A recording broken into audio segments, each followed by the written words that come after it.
Any minute. Here we go. Ladies and gentlemen, what you are witnessing before you now is the work of three individuals who have a common love for the art, which is anime.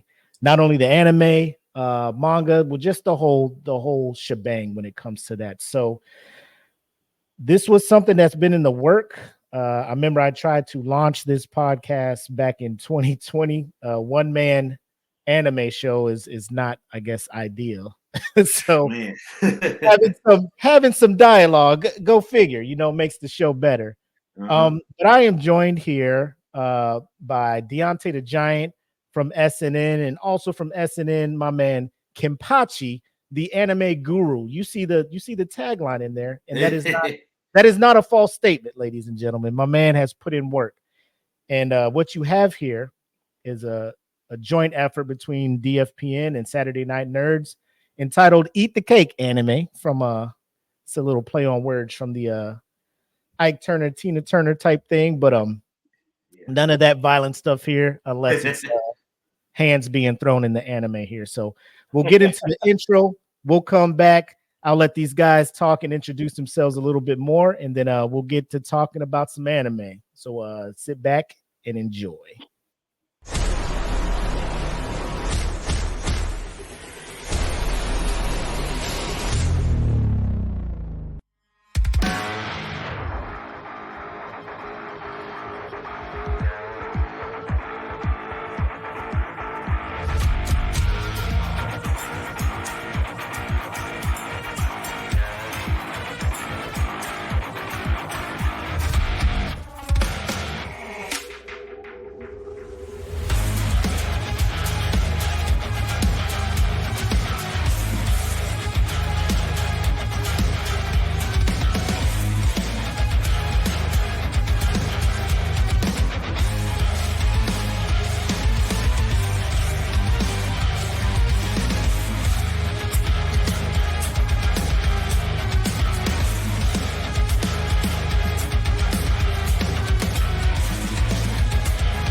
Whew. All right. So first of all I did was throw them little splashes at the end in the Eat the Cake anime. The video was actually cut, or just several cuts from YouTuber Trumpy GFX. I hit them up and asked them if it was cool if I borrowed their video for a bit. They said 100%. So at the end of the show, I'll make sure I'll tag their YouTube channel here. Make sure to go and subscribe. They do like they have several anime cuts from different emotions. There's one for anger, there's one for heroic moments. So make sure to stop by their YouTube channel when you get the chance, and give them a follow, a subscribe, all that good stuff. What's up, Blake, in the comments, man? Mr. I hear Hickman. you. Yes. Mr. Hickman in here says he can't say much on anime, but here for the support. Hey, we appreciate that, man. Sir. Hopefully you get to learn something by watching. That's our goal here. But like I said, I got the two gentlemen here from SNN. We'll let Deante go first, and then Kampacha, you can go ahead and introduce yourself to the folks as well. Yes, sir. What's good, y'all? This is Deante Giant back again. I know it's been a hot minute since I've been on screen for any content. I think the last time we went live for anything, it was probably back in like March. But as far as war goes, like we had a series called SNN War, hosted by Kenpachi himself. It's been a while since we did an episode on that too. Yes, it has. think it had to that might have been like March, the last time we did a stream on that. I think so. Yes, we covered a lot of good anime in that time frame, and there's a new season of anime that's dropping now. It's a lot of bangers are out. New seasons of all of our favorite shows are back. Uh, I'm watching Mushoku Tensei, Demon Slayer, uh, and a couple other classes that came back this summer. So I'm really having a good time with the series. Awesome. All right, Kenpachi, real quick. Probably one of the toughest anime characters in all of anime, from probably my favorite anime series, Kenpachi from Blood. How did you settle on that as your moniker? Because I don't, at this point, I don't even need to know your government name, your real name. Like, you were always Kenpachi to me, man. How did you come up and settle on that one there? Man, like I've always felt the connection to Kenpachi Zaraki from Bleach. Just like his attitude, I've always loved it. Like the fact that he wore his hair like he did and kept the bells on the end of the strands of hair, and the eye patch that sucked up like half his reishi, so that he was always letting them know where he was. He couldn't sneak up on you even if he wanted to. And if he was having this patch that had parasites in it that sucked away his reishi, so that hopefully you have the upper hand, and then he's still gonna whoop your ass. I'm still gonna whoop that ass. It's just like ever since I watched the anime, I didn't. It was one of the first times I was watching anime, and I thought Ichigo shouldn't have won this. Like, the MC should not have won this fight. That's just plot armor. Right. And it's only as thick as the writer's lead, man. Kenpachi gonna take you the next time, Ichigo. Don't fuck with that man. At all. He's lucky he's on his side. And then I started using it for a game, and then somebody found a picture on DeviantArt that was a zombie version of a zombified Kenpachi, and that was my avatar forever. I've still got the picture. Like, it's just amazing. And I actually, normally my name in games was Kenpachi Gold. Gold stood for Guild of the Living Dead, because I'm a zombie fan as well.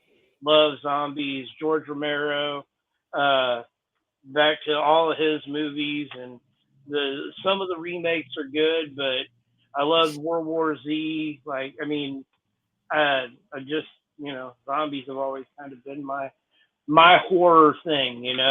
Some people want them beautiful vampires or them furries or whatever, but yeah, you got a good balance of like zombies and anime in there. That's kind of what it was, I could think of worse things to kind of have an affinity to, you know what I'm saying? So, but yeah, not to keep you all waiting. Like we talked about, let's get into probably one of the bigger anime to hit in a while, not just in Japan, but I guess the craze, the kind of renaissance of the Western world falling back in love with anime probably has a lot to do with this one series. Demon Slayer came back out on the animated side, I believe, in 2017. You go back through here and check my notes here. 2019. Yeah, 2016 is when the manga started. Yep, 2019 is when the anime came on air. But like we talked about, let's get into kind of figuring out the behind the scenes, what led to the creation of the manga, and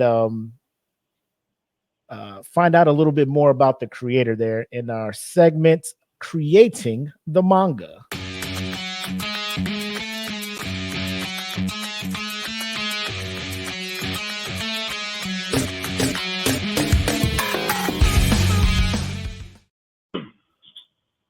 So I'm gonna just apologize in advance, and if any of you two gentlemen can pronounce these names the correct way, if you hear me pronounce it wrong, please do, because I do not want to be going on around the world making it seem like I don't want to pronounce these names right. I'm an American. All I speak is English. I love watching sub. I wish I could say I wish. Oh my god, man. I'm Duolingoing. I'm Duolingoing, trying to get my Japanese up, but we'll see. So like we talked about, it was created by Koyoharu Gotoge. I believe that's right. Okay, thank you. I told you, Duolingo. Sponsor us. We got you. Yep. So the manga was serialized from February of 2016 all the way to May 2020. So it ran for 4 years, and kind of when it was wrapping up, the manga is when they picked it up for the animated series. But I know myself, probably like most people, I was unaware of the actual manga until the show came out. So after watching a couple episodes of the show, I went and logged into my Shonen Jump account and started binging the manga immediately. So I don't know if you gentlemen knew about it before the anime adaptation came out, but how did you guys come across this amazing story? Man, I think 2019, like a week after it debuted on Hulu, I was literally watching it because every new episode dropped on Saturdays, and I was able to catch like episode 1 and 2 by like the second week, and I was just hooked ever since. And I was like, "Yo, what is the source material behind this?" And then I hopped online. I found like some pirate sites to let me read the manga, and the manga was so good that I like made it all the way to like the Swordsmith Village arc in like 1 week. I was blazing through it. The manga was so damn good.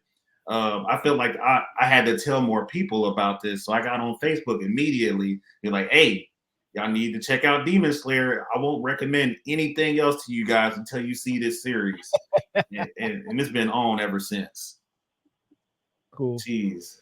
I'll be honest. I'm sort of similar to that. I actually heard about it about a week before, or a week or two before it started.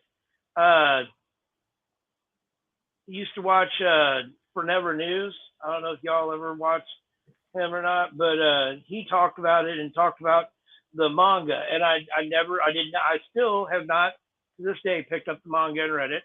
I'm gonna wait till I watch the anime all the way through. Since I started with the anime, I'm gonna stay anime only till I get done, and then I'll go back and read the manga, see how much better it is than the anime was. I read a lot of manga, but this is just one that I don't know why. I think it was that at the time uh, I was reading a lot of series, and so I was like, I'm not going to do it right now. I'll do it later. And then now that it's as far as it is into the anime, I'm just going to wait. I'm just going to wait till it's over, and then I'll read it afterwards. I love reading manga, and like generally read anywhere from 4 to 7 a month, as far as different titles go. But yeah, at the time I just had a lot on my plate, and so I didn't pick it up. But that doesn't stop me from loving the series when it came out. It was amazing. I've known about Ufotable for years. I actually remember them from when Fate Zero came out, and I loved that series, and that absolutely drew me into Type Moon, which they did Fate Zero and Fate Stay Night Unlimited Blade Work. So I knew about them already, so I knew the animation was going to be there, and they haven't stopped. They just keep putting out bangers. Everything that they put out is really beautiful. I had some issues with some of the things from last season, but like everything aside from like one single thing, like everything else in the season was beautiful. Y'all know what I'm talking about. It's some damn fish. Okay, them damn CGI fish. What the hell did they do that for? Just wanted to make me mad. They're like, we're gonna make him mad. But everything else has been beautiful. Like some always like top notch animation. They are so like there's just no taken away. The story's great. You've got a really like a lot of character development that goes on between the different characters, from Tanjiro to Inosuke, just the whole crew. Everybody builds.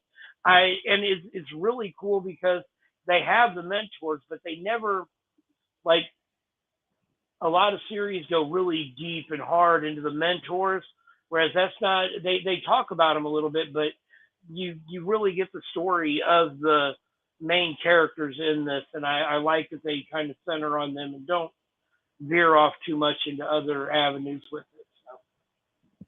Yeah, I agree, and it's one of those stories where if you watch a lot of anime and you watch a lot of shonen, I guess the plot, you can insert generic protagonists. Within the first couple of episodes, something terrible happens, and then it's a quest for that protagonist to continue their journey, getting stronger and stronger until they meet, their antagonists and battle it out to save X, right? Yeah. It is a formula that seems to work until the end of time, because I think deep down everybody just wants to know that, the good guys, if you try hard enough, you'll overcome, right? Mm-hmm. Right. So the creator, Koyoharu, when people ask them if what's your inspiration, every time they have an interview, they are pretty much tight-lipped on a whole lot of the creative process of Demon Slayer. And from what I've researched and what I've seen, this is the only manga, the only story that they worked on and wrote and illustrated. They didn't do anything else. But they're on record saying that they drew inspiration from the setting based on traditional Japanese history and folklore, which you can tell like if you watch the show, but definitely in the manga you can tell it's very I don't know if I'm using it right, like feudal Japan. You don't see any samurai or anything, but the way they are held to using their swords and the respect they have for their swords, and the care they take for them. Like Deante said in one of the arcs, there's a whole village that they hide the members so they can keep creating these special swords, because they're the only things that can fight off these demons. So I think she drew a lot of this stuff from there. Also, they said that they were influenced by their own personal experiences and emotions in creating the story, which I can definitely can feel via reading and watching it. But Deante, like as you were reading through the manga, and it's going to be weird because you're trying to balance, because there's a whole section where we'll get on the anime and sing the praises of Ufotable and all that stuff, Yeah. right? Outside of the CGI fish, which by the way, Kenpachi, in the book they look way better in the manga. So when you read the manga, you'll probably be like, oh, this is better, like. They should have done that. So if you needed any extra, selling on manga, the fish look better in the manga. But if you want to, Deante, speak on kind of the emotions you were getting while reading, because you said you saw a couple episodes, but then you read ahead, like some of the emotional things that we don't want to get, spoil and get rid of. But were you like reading the manga like, oh my god, I can't believe it type stuff? Yeah, I don't know what it was that like drew me in, but like the way that they handled breaking down each character one by one. We see in like the very first episode that Tanjiro goes through a tragedy, and they make sure that like they establish like Tanjiro has this very strong bond with his siblings and his mom. I think his dad too. Yeah, his dad was there, so he had a strong bond with everybody.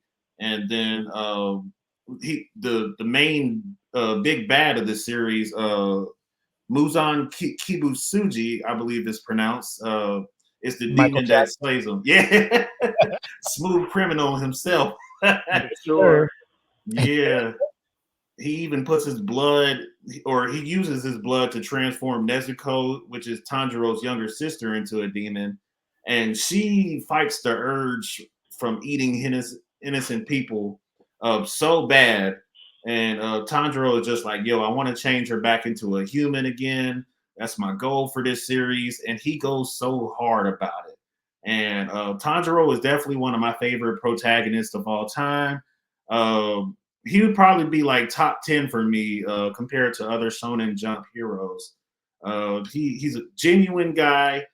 He's very pure and he's innocent, doesn't know like a lot of crazy stuff that everybody else is talking about around him. He's just like, oh, what y'all mean by that? And he's also like a high battle IQ swordsman. So when he gets into combat, he's able to just figure out a strategy to take down his opponent every time.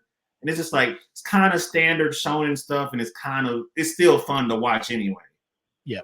So I absolutely love this show. It's so much to get excited about, and we're getting into some of the craziest arcs going forward from here. Yeah.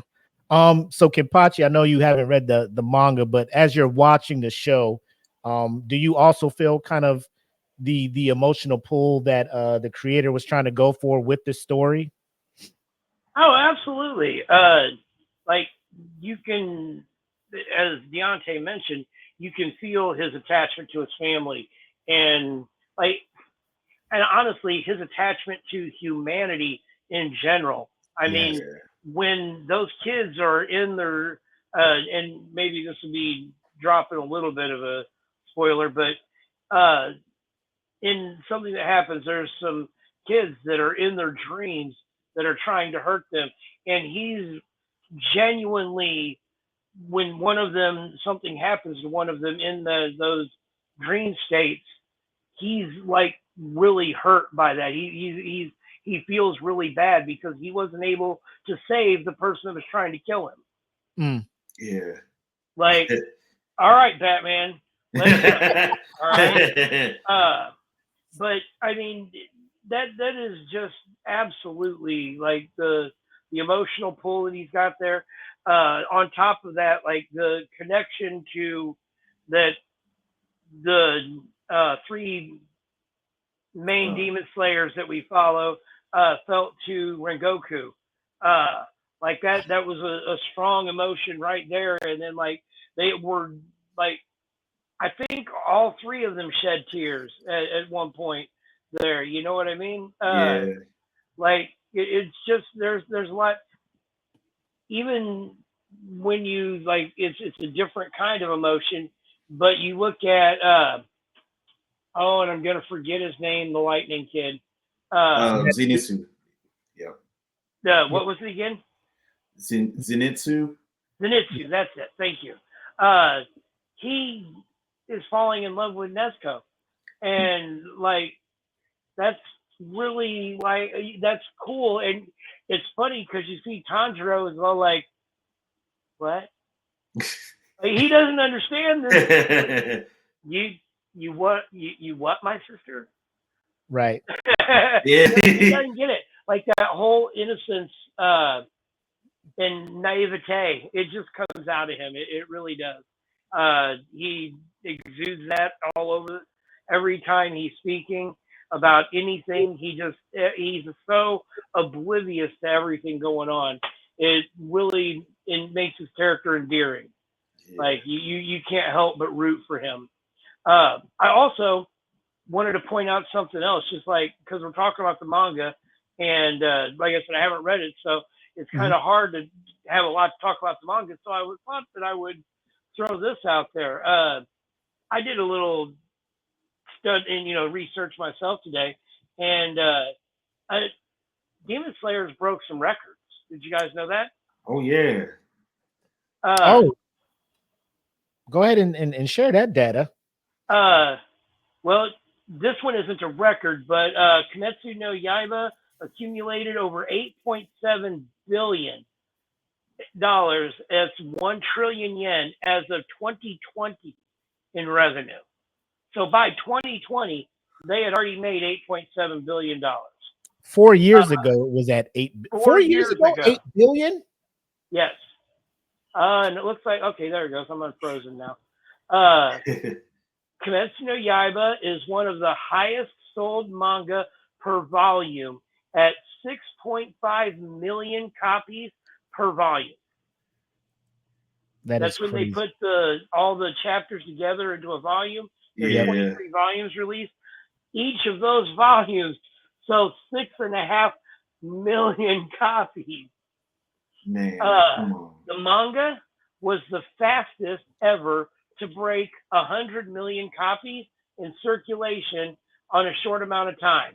And I mean, you say short, but 4 years and 7 months. It's the fastest time for anybody to get 100 million copies in circulation. Yeah, I was looking like the data you have there is crazy, because the data I looked up real quick is I'm looking at, like manga that have at least sold 1 million copies and above. Obviously One Piece is at the top. It's still going on to this day. Right. But it's been 1997 is when that one appeared on the scene.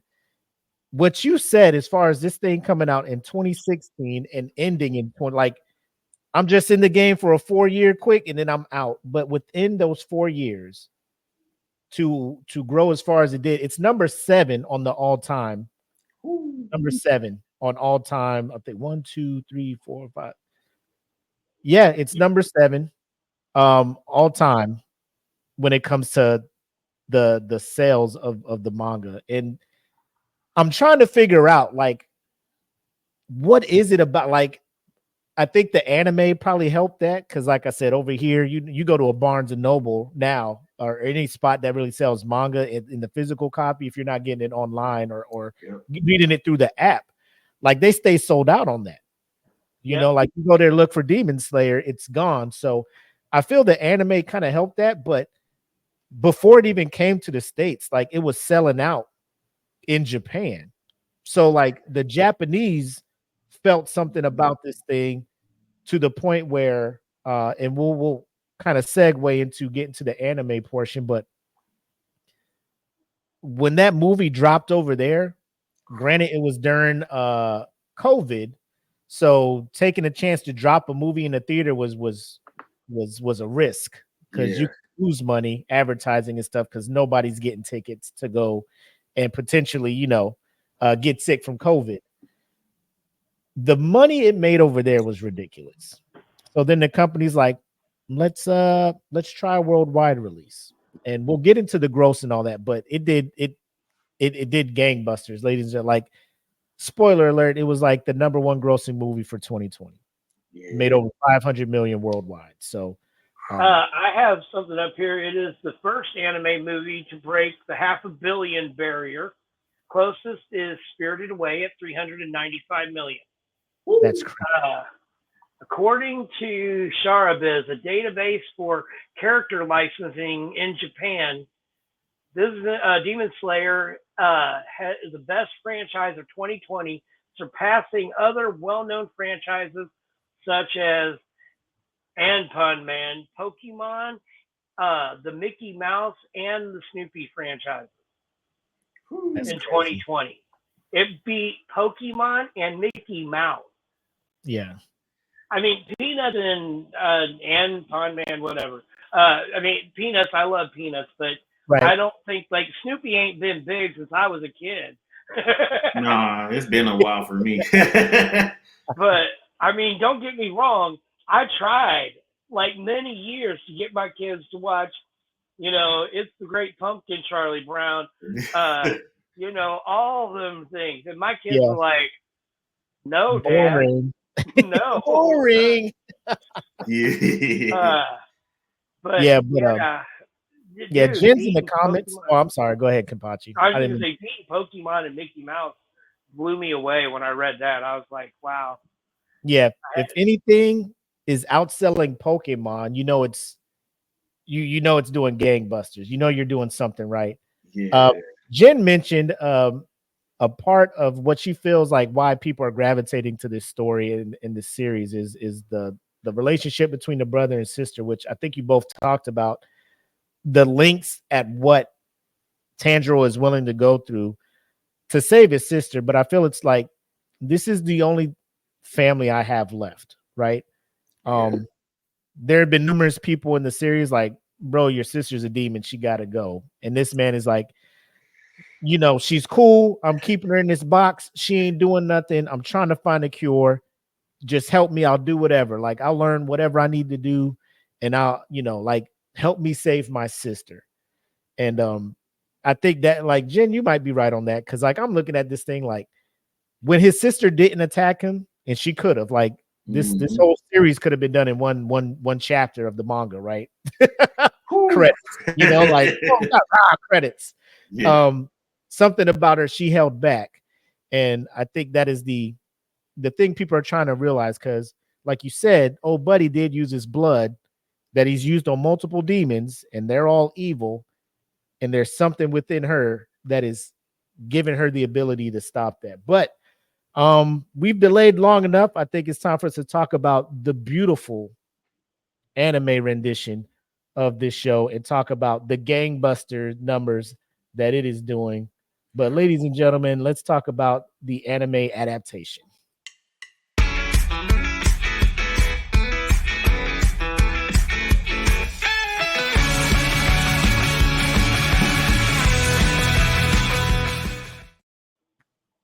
So if you are not aware, and we haven't told you, my man Kenpachi has been doing deep dives on animation studios for the longest. He sent me some of the write-ups he's done, and they're so detailed, and I'm just like, why haven't you published a book or anything? But I will sit back and kind of let you introduce the people to the wonderful company animation studio that is Ufotable, who is responsible for this amazing work of art. You know, when I was researching it, I found something that I found kind of interesting is that they weren't founded until October of 2000, so they're a relatively new production company, which is really cool. They're based in Shinjuku, Tokyo, which, if anybody follows anything, Shinjuku is like that alternative part of town. Like, there's some alleys you just don't want to walk down, and that's where like a lot of the what do they call them? The delinquent fights in some of the other popular anime. That's a popular town that they Tokyo Revengers. Shinjuku's one that they go to a lot. It is a popular city in anime just in general. I mentioned it earlier. They did Type Moon. They did a couple of those. They also did the Tales series. I don't know if anybody watched some Tales of Symphonia. Tales of Zestria came out a few years ago. That was absolutely one of my favorite short anime series. It was 24 episodes and it was over.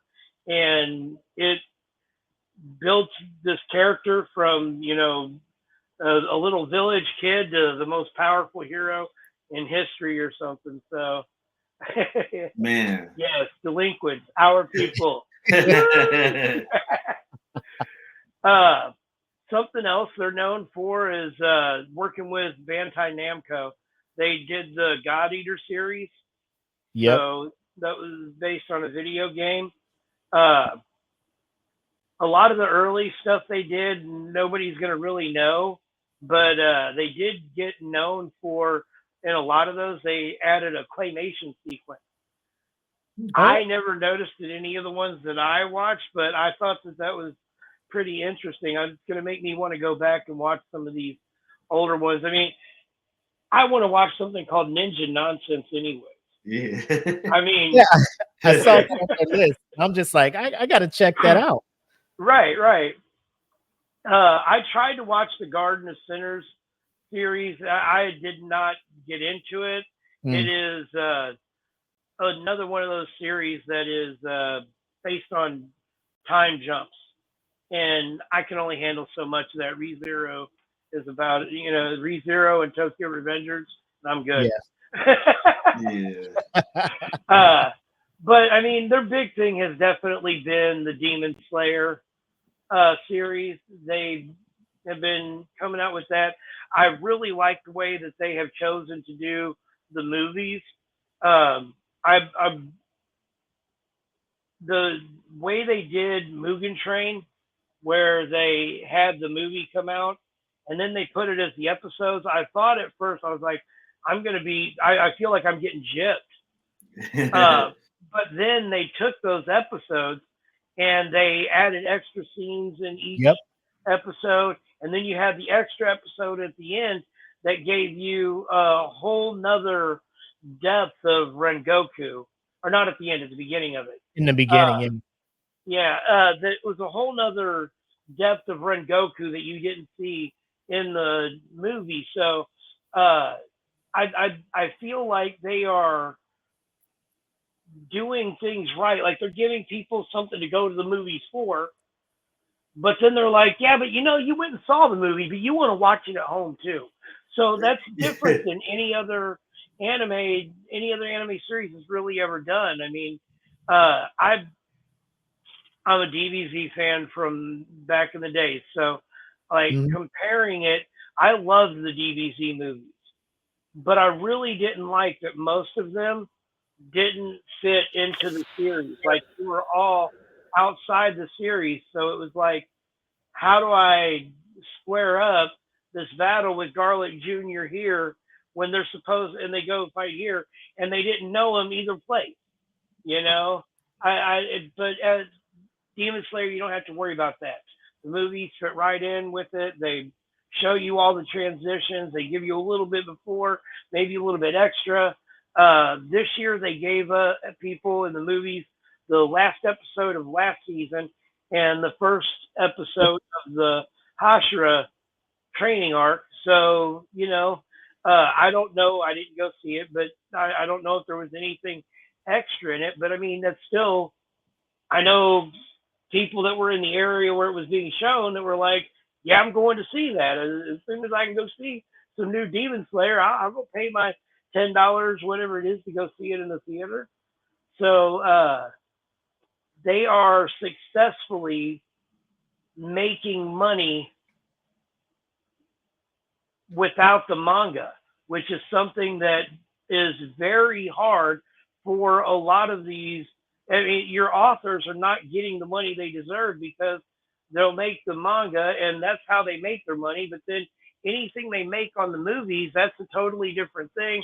They make cut, but even there, they take the original book, they give it to a screenwriter, and I mean, and you look at some of these movies, I feel like a lot of them are not doing that the proper way.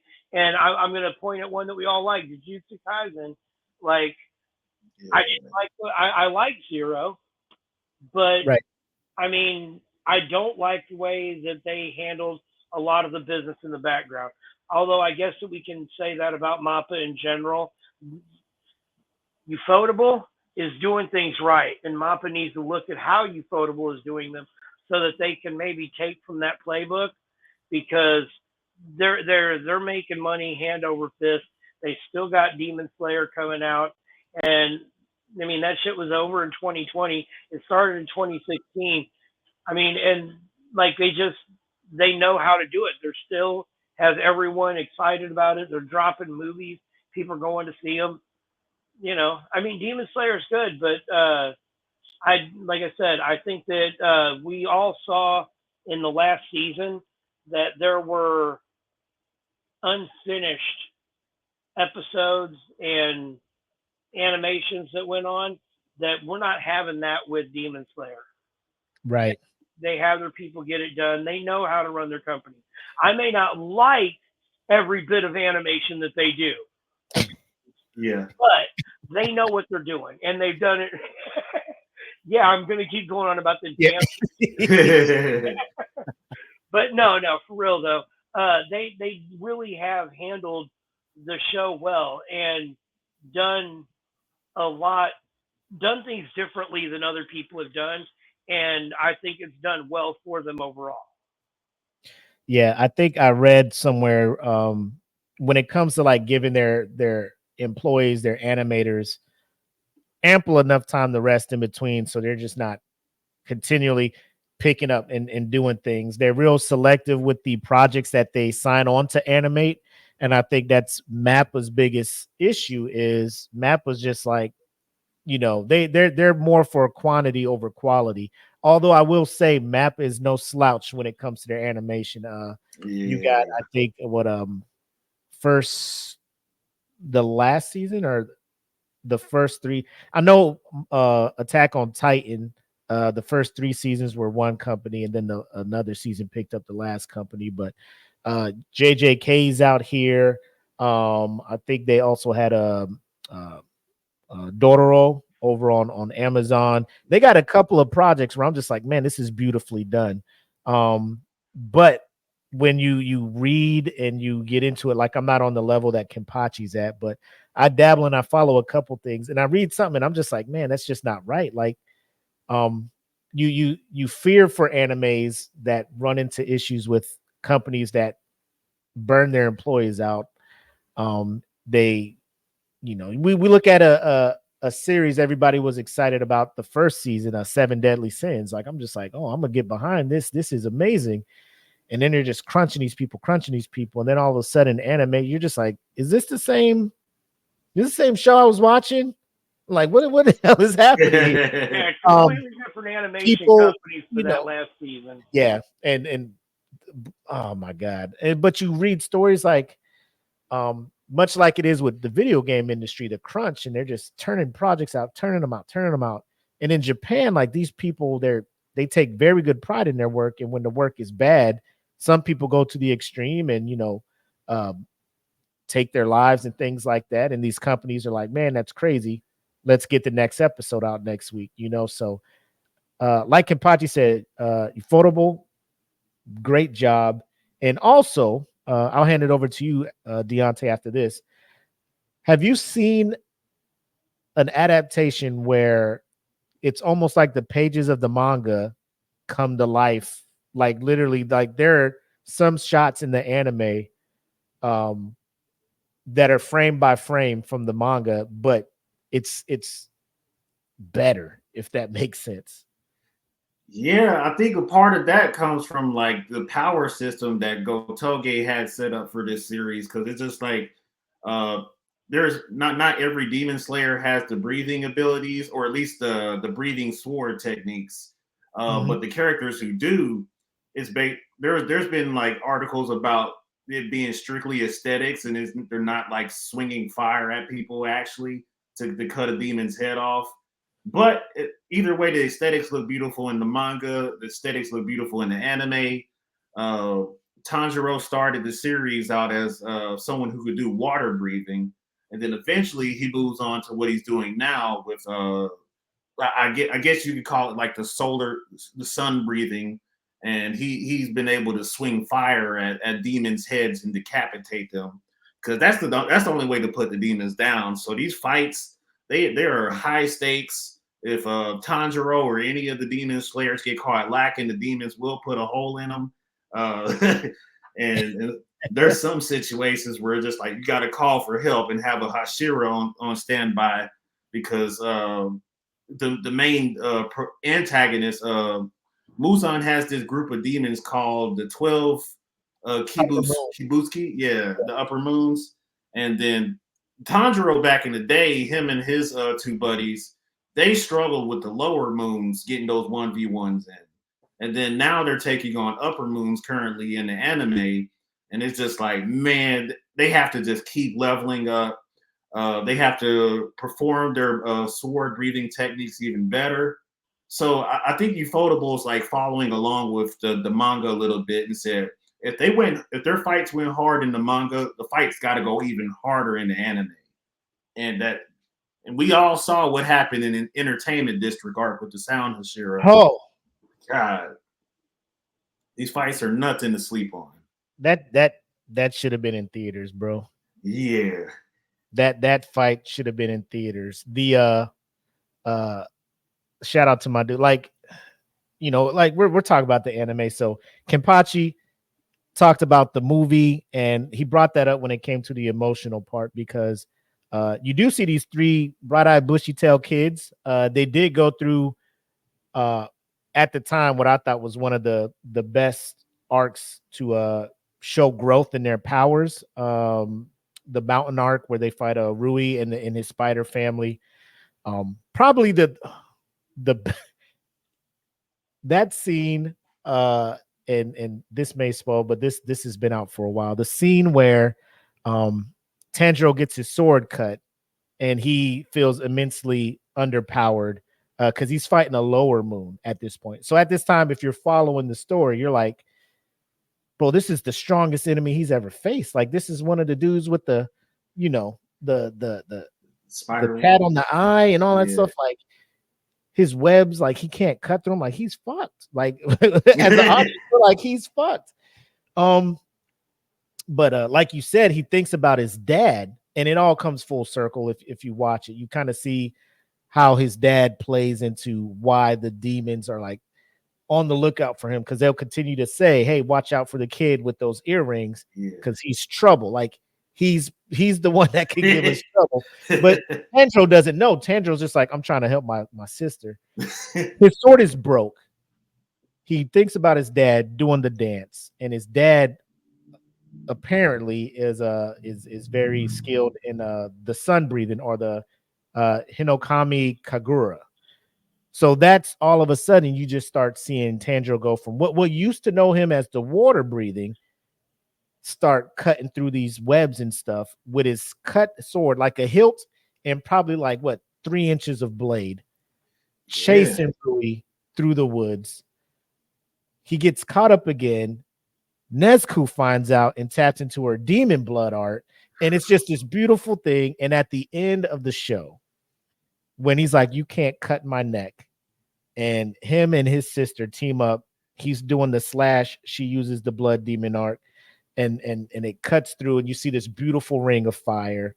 Ufotable was just like, we're in our bag. The emotion, it flows right into the, we're not even talking about the music yet of Demon Slayer. Man. Like, I cannot explain. Me and my daughter are watching this, and we are both, it's a happy ending because he cuts the head off. We're in tears. We're just so emotionally moved. The bond between brother and sister, the determination of Tanjiro remembering his father. It was just all of the emotions all at once in a very beautiful scene. But I say all that to say this. That was amazing.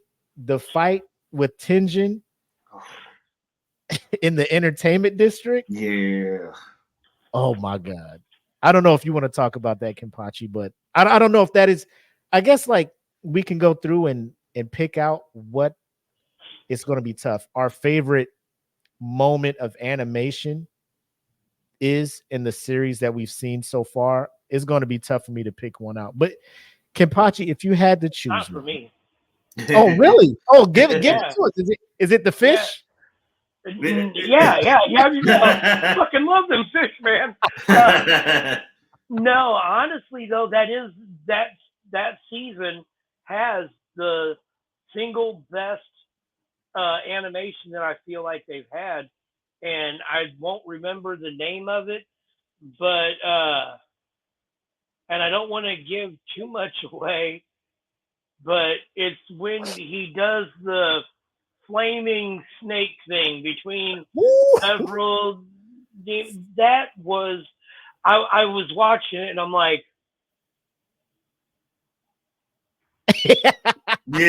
all right, okay, fuck them fish. All right, Ufotable, you got me back. You won me back, Ufotable. Yeah. All right. You needed this. You needed all of this to happen. Right. But I'm back. And the awesome part about that is, like, when you read the manga, there's a frame where you see that exact scene. So, like, I'm watching it and then I see it with Ufotable's beautiful work, and I'm just like, reading the manga, there's no way in my mind I could envision it being that vibrant, that beautiful, and that amazing at the same time, Just to touch on that, because Facebook does these wonderful things for us. They after that happened, I don't know if it was the next day or the next week, but they had I saw a post where they had the manga page right next to the anime, the last anime still, where he's zigzagging through them, and like it was very what's the word, surreal, seeing the page, and it was ink that's just black and white paper and ink, and then you look over at that and you're like, that's the same thing. Like they're exactly the same, even though there's no color on this one. When you look at it, you felt that color in it. You knew what it was supposed to be, and you felt that when you saw it.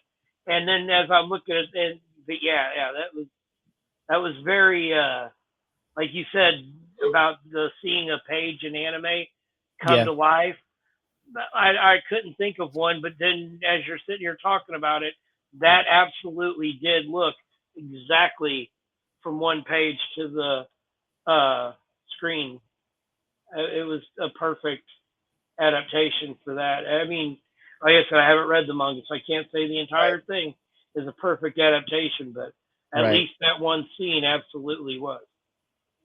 Yeah, there's some moments where we're just getting like icing and extra ice cream added to the cake, because it's just like it's like we were spoiled with Zenitsu's moment. Like he fought, his whole moment of where he just passes out, goes unconscious, and then loses his fucking mind on every demon that he comes across, and it's just like, man, why are they treating us so good with this anime?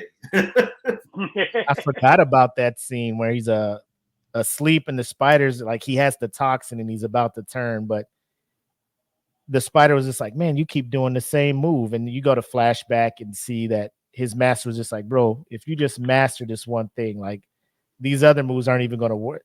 And he did the thing where there was a thunderclap flash or something. He just boom, boom, boom.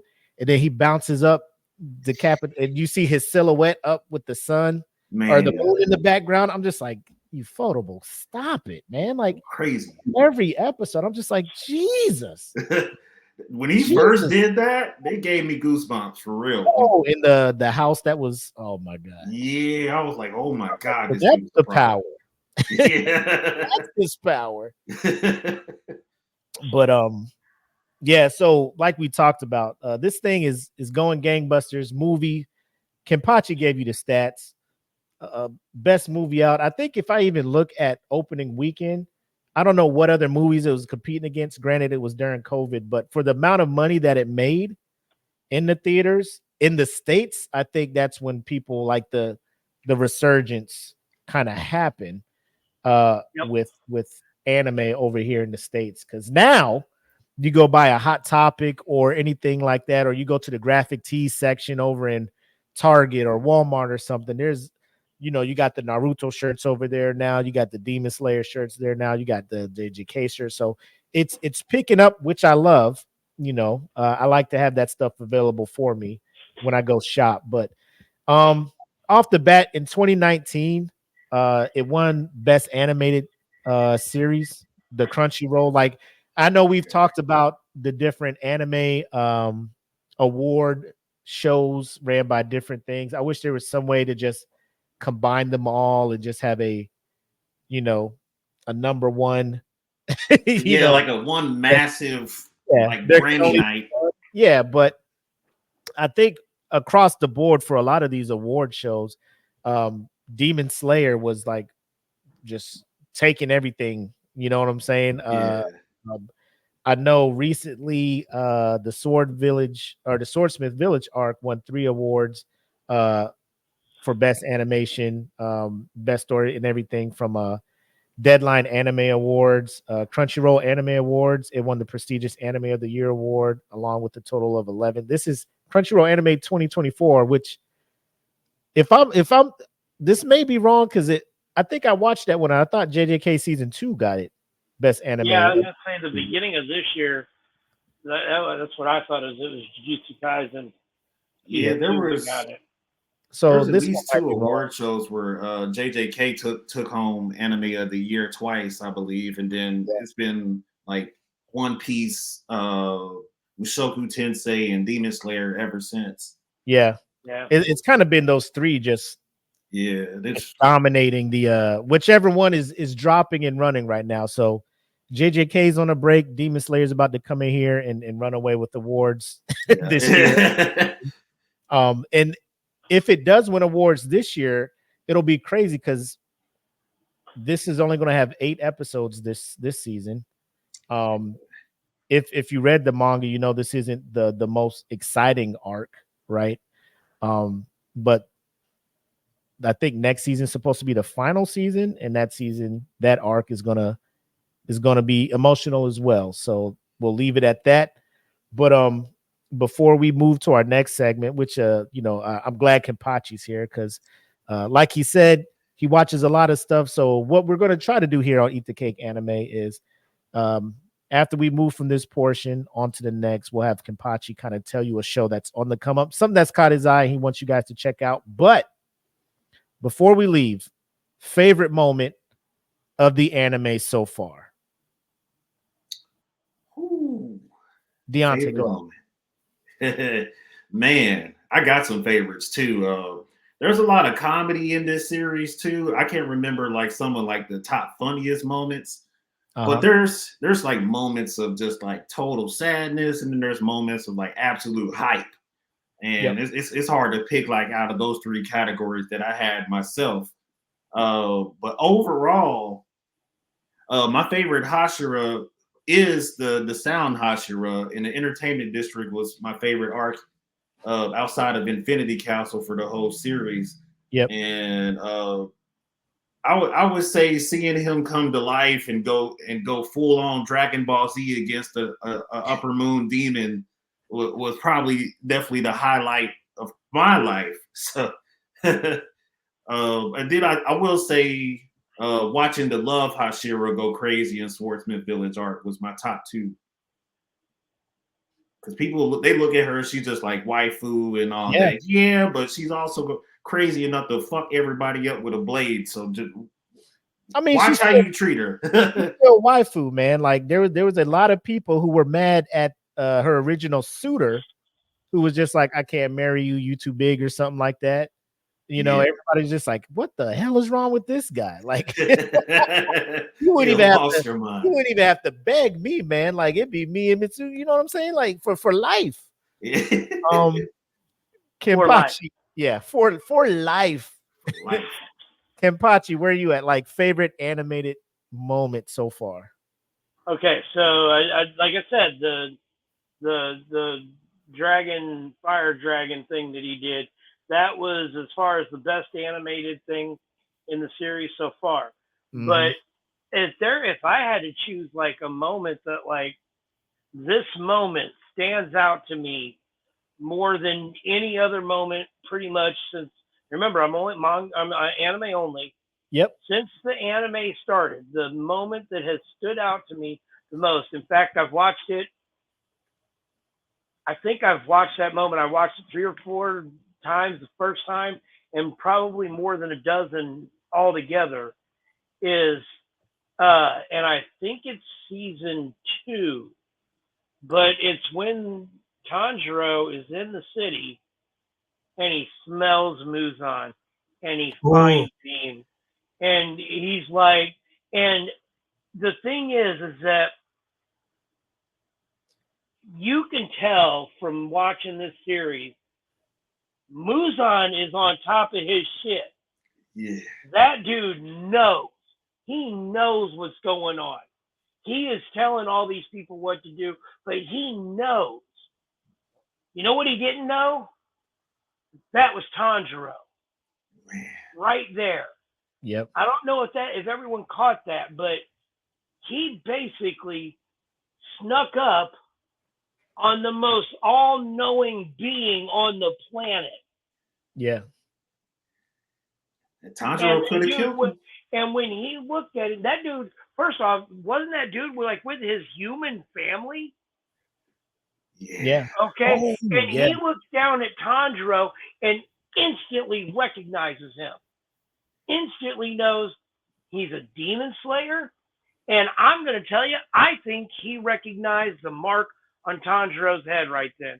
As far as I know, like in the anime, they've never talked about it, but he knew about that mark when he saw Tanjiro, because, and like again, am I are we spoiling things? How far are we going?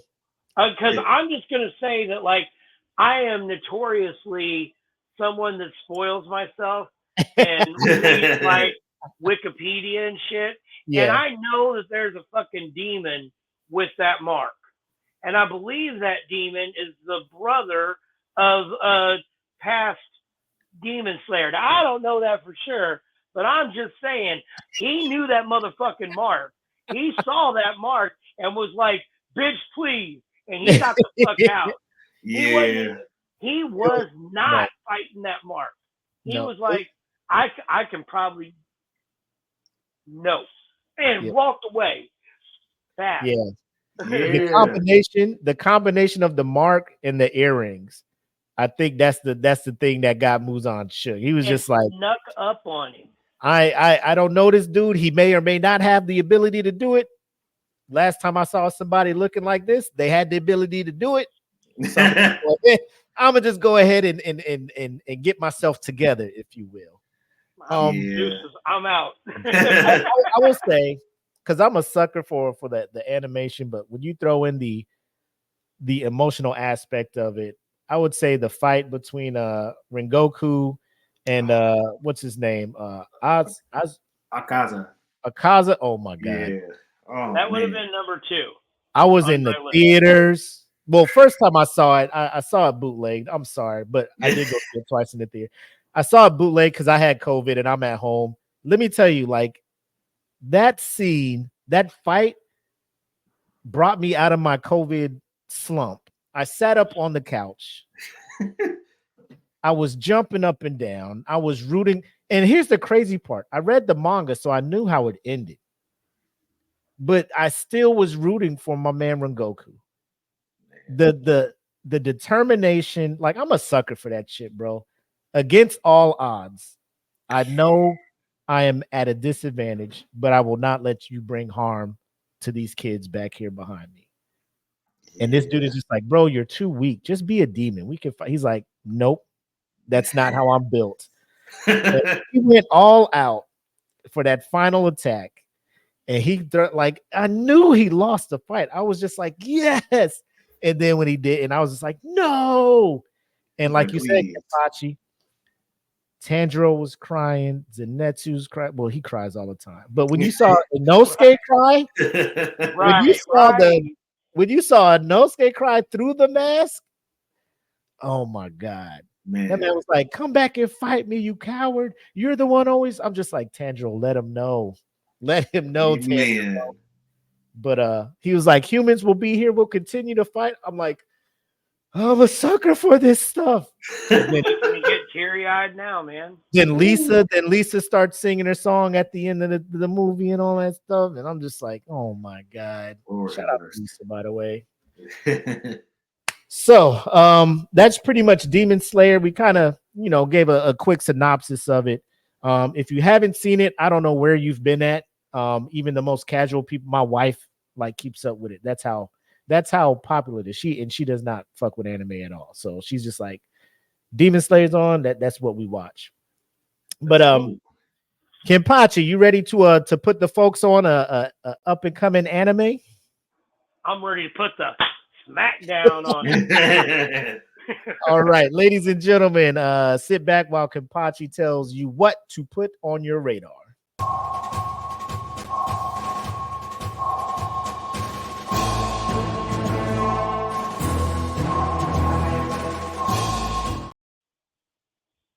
Okay, so starting this off, first off, I'm going to address something that you said a minute ago, because we're talking about new anime, and then you were talking about anime of the year for 2024 with this Hostel training arc out, and I'm just going to throw it down like new anime that is going to tear that ass up.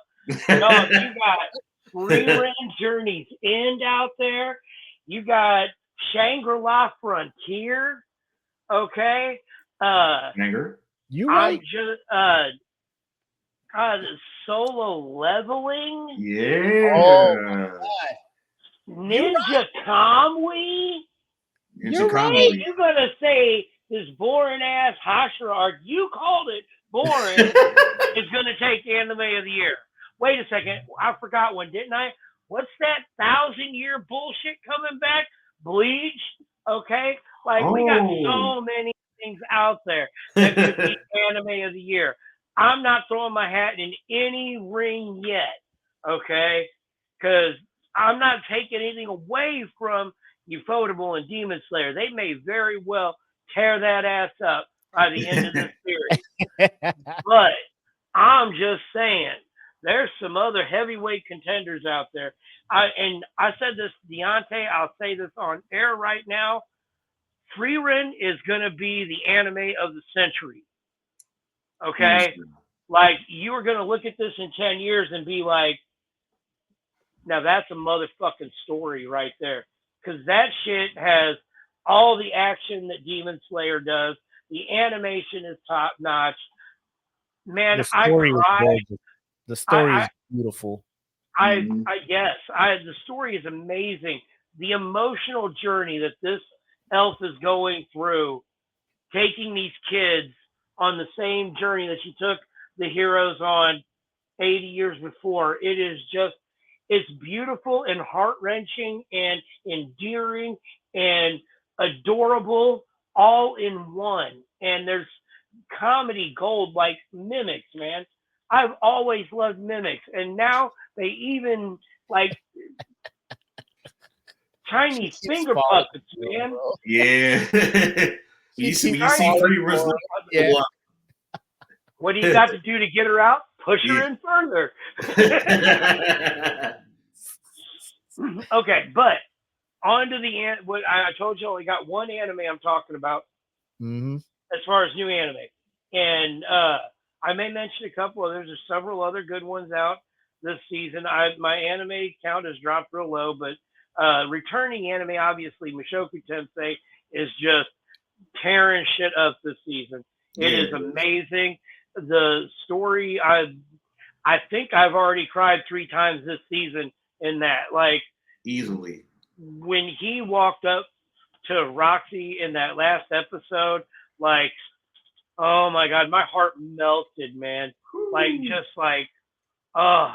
All right, but now, Kaiju number 8. Okay, wow. If you have not watched this, it is doing that same thing that I was just talking about with Free Rent. It is very endearing. The comedy gold. Okay, the Kafka, the main character, Kafka Hibino. He is he's that guy in high school that went on and got a job at the fast food restaurant, and now he's working cleanup. But when he was in grade school, him and this homegirl of his were talking about they was gonna run shit. Mm-hmm. She is running shit. Big time. And he is picking up trash. Her trash, in fact. Okay? Yep. But because of Reno Itaki, I'm gonna roll down here to get it. Ichikawa. Reno Ichikawa comes in, and him and Reno and Kafka, they become like a pair. They decide they're gonna leave the disposal unit and go get on the defense unit. And that was Reno's goal, and he invigorates Kafka's goal, and he's like, I'm going to catch up with Mina, and his friend from high school or grade school or whatever. And so he goes in to go do this, and while they're cleaning up on the last one, he gets hurt, and they're in the hospital, and this damn bug kaiju flies down his throat and makes him able to turn into a kaiju. And it goes from there. He is the old dude at the club. Like, he just is. Everybody, like, his nickname is, hey, old dude. That's what everyone says to him. And he's the same age as me. I'm not sure if that's what they're saying in the subbed version, because I've been watching the dubbed version with my son. He said he wanted to watch it, and I just absolutely was on board. I've actually been planning to read this manga. I have not started yet, but it's another one that I've heard about for years, how good the manga was. Like, it is another one that it is breaking records for as big as it's gotten this quick. But I love it. The song before it is by a group called Youngblood, and I love that song. And then the song at the end by One Republic, Nobody. Yeah. I like them both. Like, I get them stuck in my head, and the whole time, like, I start the episode and Holden's like, "Hey, why don't you skip through the opening thing?" And I'm like, "Hey, why don't you piss off?" He's 15. We talk to each other like we're playing video games against 40-year-old men, okay? And drunk sailor 40-year-old men at that. Like, hey. Yeah. He's 15, but he has the mouth of a colorful lesbian. Yeah, absolutely. It is. I honestly don't care. I've heard a lot of people that their kids get on there and talk shit to people, and you know what my son's doing? He's yelling at kids about saying hateful shit, and he says, "Yeah, I'm not gonna lie, I'm not proud of this one, but he says." It's always somebody saying some word, whether it's dropping the N bomb or, faggot, or, one of these hurtful, derogatory terms. And he's like, yeah, well, your mother doesn't love you. And I'm like, what? He's like, damn. Look at this game and your parents wish you would die. Wow. He didn't drop the N-bomb, so I'm cool with that.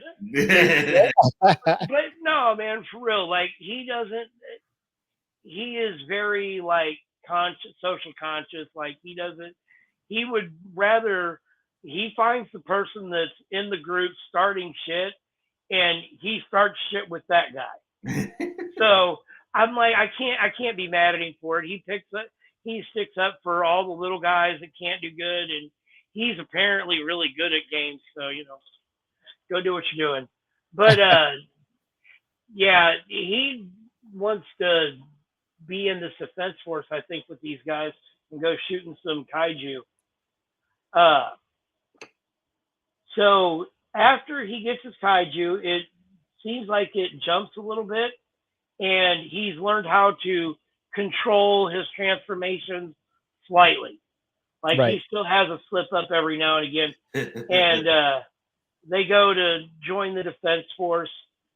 I don't know. Are you guys both caught up with it? Yeah. Okay. So I'm wondering if there is, like, something about his kaiju form that makes it not work with those suits. And that's why he can't get any more than, like, 1% out of them. I don't know, but I find that just hilarious that he can't. He's an actual kaiju, but he can't get the kaiju built suit, the suit made out of kaiju crap, to work. That's hilarious. Yeah, because with regular humans, it draws out like a huge percentage of their powers, especially the stronger they get.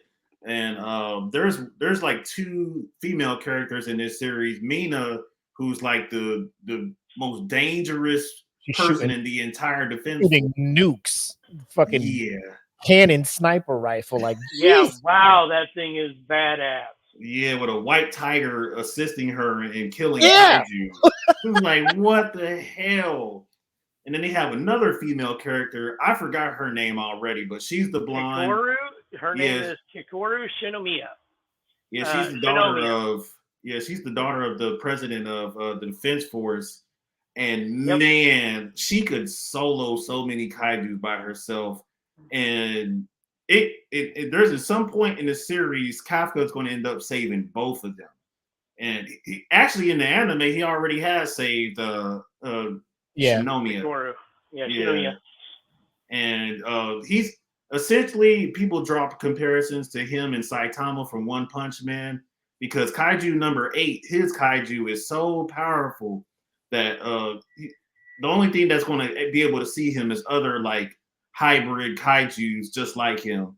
And he's about to get a 1v1 right now with another one just like him. They named him number 9. And those fights are going to break the internet. He's got number 10 and 11 to go after. And I swear this was that number 10 swooping down with the previous episode? Like he was, yes, because he was chilling, bro. I'm just like, bro, it's about to be trouble, but I'm here for it. I will say the fight, the 8 and 9, their little skirmish was up there. But let's talk about this vice captain. Oh man! Wow! Yes, powerhouse. I love that.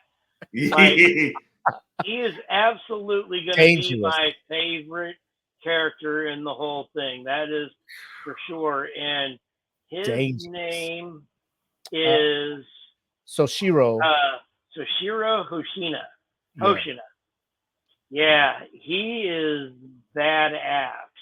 I love the blades. He was like, yeah, she's better with the bigger ones, but I'm better with the smaller. He pulled them blades out, and I'm just like, hey man, you might want to get out of here, bro. This ain't what you want. Yeah.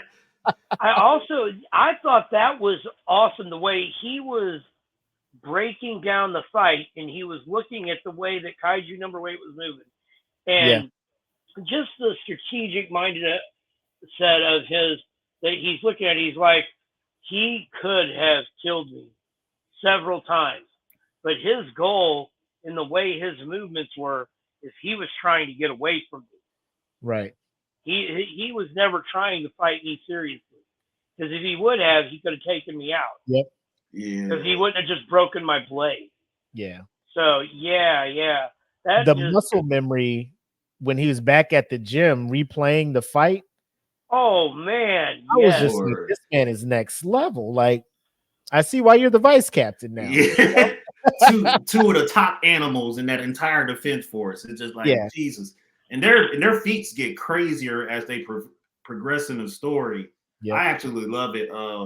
Between Demon Slayer, Chainsaw Man, One Piece, and well, not so much Jujutsu Kaisen anymore, but Kaiju number 8 for sure. All incredible source material. Out of all of those I just listed, Kaiju number 8 is the funniest. So if you like straight up, even better than One Punch Man comedy, like Kaiju number 8 is good. Lots of fights, incredible fights, and they're the characters, you really get to understand them and you get to know them a lot better too throughout the story. It's a really good storytelling. Kenpachi, I mean, let me just say, ladies and gentlemen, I stand corrected. Kenpachi came out and hit me with a 10-piece combo of other anime that could not only get best new anime, but also best anime of 2024. Yeah, I stand corrected. That's why I say bow down. You see it. You see it right here. Anime Guru. He's not playing with you, ladies and gentlemen. He's that guy. Now, but just so you know, I'm not saying you were wrong. I just you know, there's a lot on the plate this year. There was some really good shit that came out. I was blown away. So I think that Demon Slayer is awesome. It could still do it, but man, there's so much good stuff out there. I'll say if it does win, it'll just be based off the fame, the name, you know. Just like I feel, honestly, I don't think JJK should have got top Anna season 2 of last year. You know, best animation maybe, you know, best action scenes maybe, But best overall anime, I don't think JJK season 2 should have got it. And I knew Crunchyroll was going to give it to him anyway. Honestly, Crunchyroll's like the Academy Awards. It's just like, you're just going to give it to what's popular at this point. I love Crunchyroll, but thank you very much.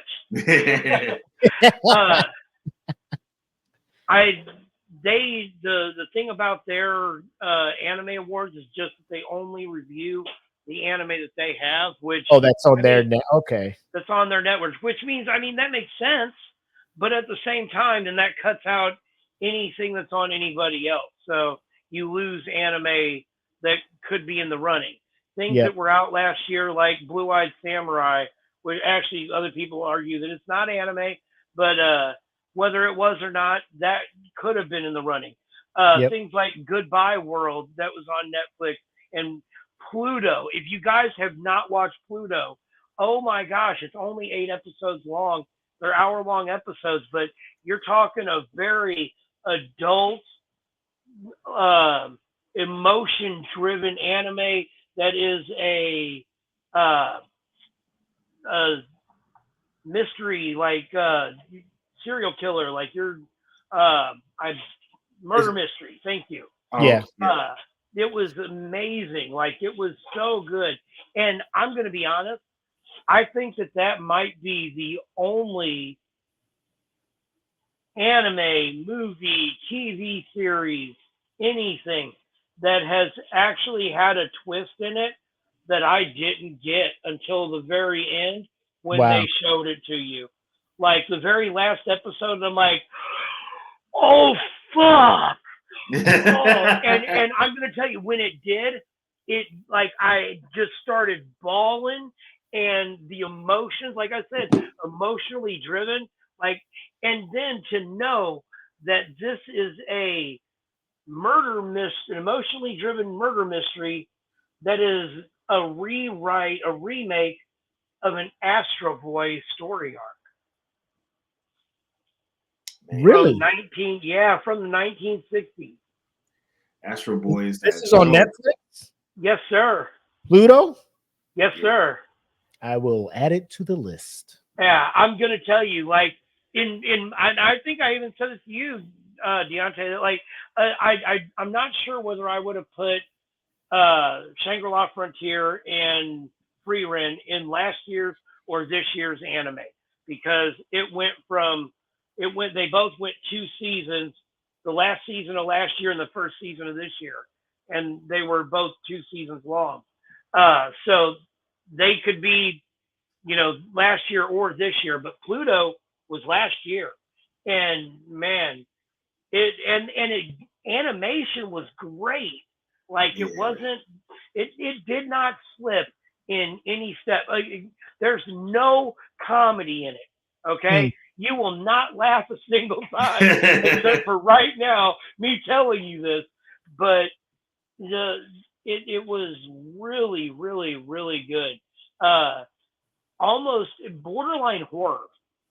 Seriously, like, there's it misses of being a horror by just a little bit. But yeah, absolutely. As far as something that I watched like all of last year, that is what I would have picked. It was on our list for war. But there was so much that I had watched at the time that I hadn't really digested it all. And looking back at it, like, yeah, it definitely should have been higher in the list than it was. Awesome. So, well, not only did he give you a shining review of Kaiju number 8, which you should go check out. He dropped Pluto. He dropped numerous other ones. So hopefully you've been taking notes, writing them down. If not, just rewatch this segment, write them down, add them to your list, and maybe one day you'll be as knowledgeable on anime as my man Kenpachi here. But let's go ahead and go back to our regularly scheduled program and wrap this show up. Let me find. Oh, here we go.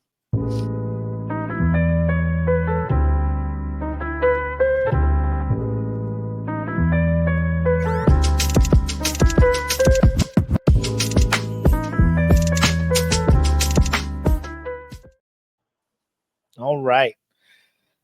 I don't know about you guys, but I think episode 1 was a success. I had a good time, at least. Yes, Lord. Talking to you guys Definitely. about it. I like I said, this was something that I was always trying to work and plan, and it kind of fell off. And I saw you guys doing your war. Like I would try to tune in when I can, but I'm just like, man, I just want to jump. Like I'll be at work. I'm like, I want to jump in and talk anime too. Like I just like that'll never not be something that I enjoy doing.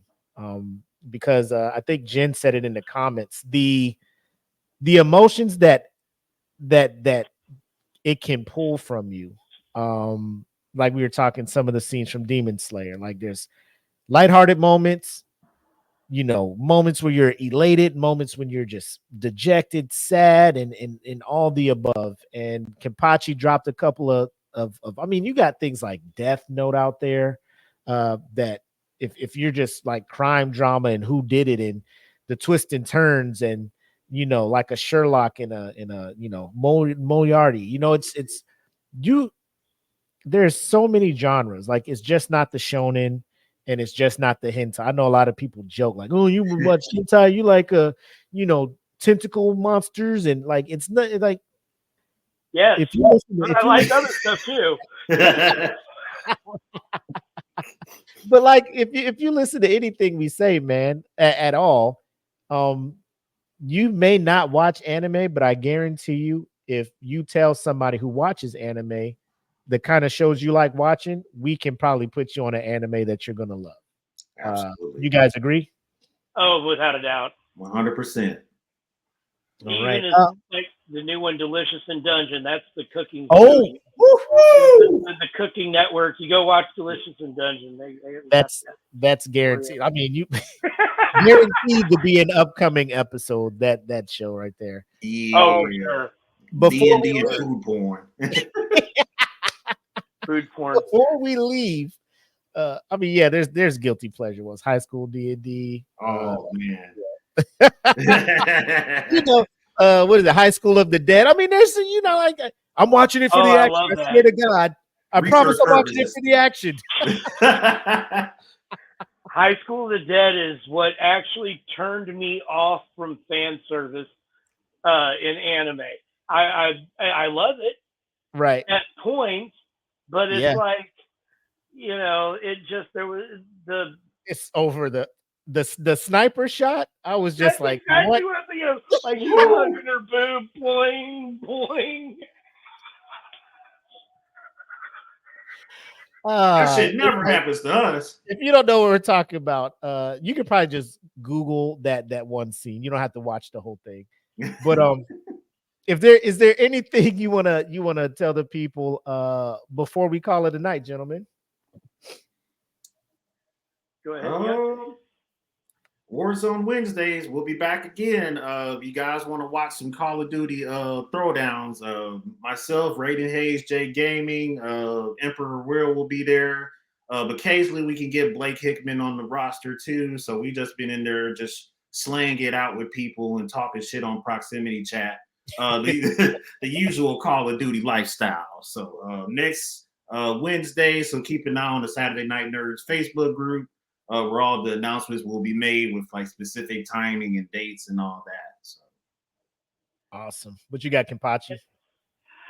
For me, all I want to talk about is like y'all come see us on Saturdays if you're in Cape Girardeau. We're down at the Riverfront Market, Black Cap Soaps and Sundries. We do all your nerdy anime gaming soaps, plus we got other just regular bars of soap, but we like to make soap fun. So good beard oils, lots of stuff. So, but down there every Saturday at the market, and got the best donuts in town down there too. The Amish ladies. I will say the products that he's talking about. He sent a basket up this way. We paid for it. I got to get a reorder. The pumice cubes for my feet, bro. Let me tell you, I ain't trying to turn the kids away, but my feet are something serious, right? Those cubes got me right.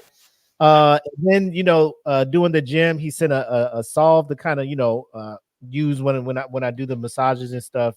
Works well. Had me smelling delicious. My wife attested to that. So with the I think it was like a blueberry. I forget what the combo was, but I was like, oh, this smells good. All natural ingredients. Am I right? Yes, sir. That's the So arnica salve. if I wanted to, could I have eaten said blueberry salt? I would say that it's definitely not going to taste good, but all of the products in it are edible. The biggest thing is that there's, in the arnica salve there's wax, so you probably wouldn't want to swallow the wax. But